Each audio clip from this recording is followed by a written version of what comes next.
특수강간범 김선용이 어제 자수를 했죠. 저희 뉴스탑10이 끝나는 시간쯤이었는데 28시간 만에 그 탈주국 마무리가 그렇게 됐습니다. 그런데 자수하기 전에 성폭행 범죄를 또 저지른 것으로 지금 알려져서 충격이 일고 있습니다.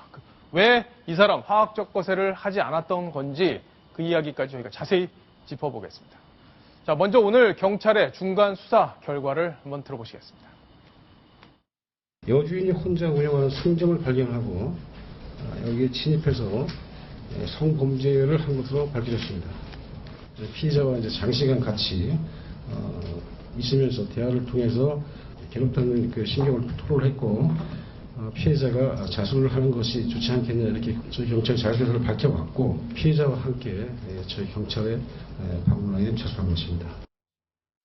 이동현 차장. 네. 저 결국에는 그러니까 도망간 다음에 신고도 제때 안 했고 그 바람에 성폭행이 또 벌어진 거네요. 그렇죠. 이 총체적인 그 부실 이런 것들이 여실히 드러났는데요.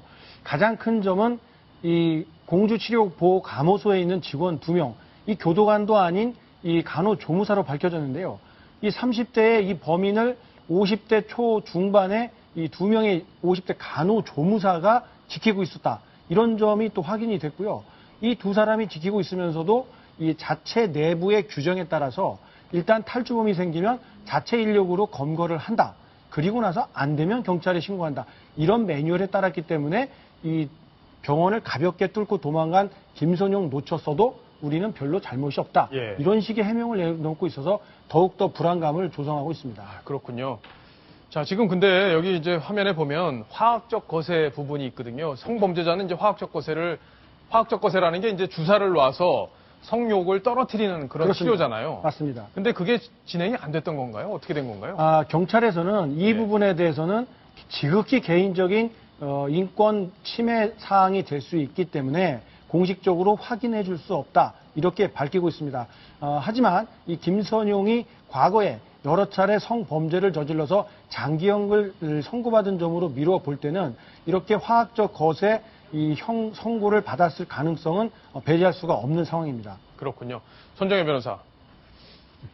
결국에는 이 뭐 화학적 거세를 하는데 예산도 많이 듭니다. 우리 돈도 많이 드는데 저 김선용 같은 경우에는 치료를 안 받았다고 봐야 되겠죠. 그런 치료를 받았다면 가서 성폭행을 저지를 수 없어야 되는 거 아닌가요? 치료 감호 대상자는 이제 자신도 주체할 수 없는 정상적인 판단 능력이 없는 성범죄자 욕구 대상자가 치료 감호 치료를 받는 거기 때문에요.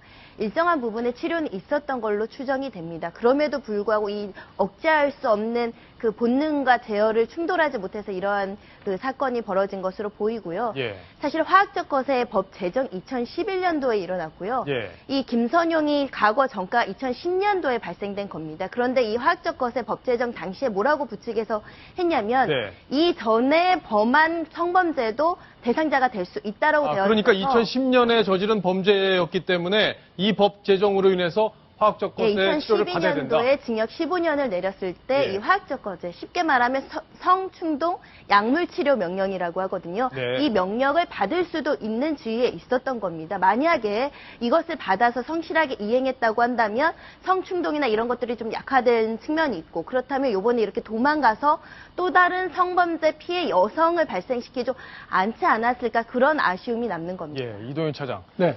정말 그 부분은 확실하게 짚어봐야겠습니다. 그럼 결국엔 제대로 이 충동 억제 치료를 받았는지 여부는 아마 이제 공개를 경찰에서 하지 않고 있지만 내부적으로 확인을 해서 그렇죠. 문제가 있었다면 반드시 관련자 징계가 돼야 되겠네요. 그렇죠. 치료를 제대로 했는지 그리고 했는데도 이런 결과를 낳았다면은 치료 과정에 분명히 문제가 있었던 것이기 때문에 어떤 결과가 나오든 간에 이런 그 화학적 거세 문제가 있었다라고 판단될 가능성이 높아 보입니다. 그렇기 예. 때문에 어디에서 문제가 생겼는지 다시 한번 면밀히 짚어봐야 할 대목입니다. 네. 예.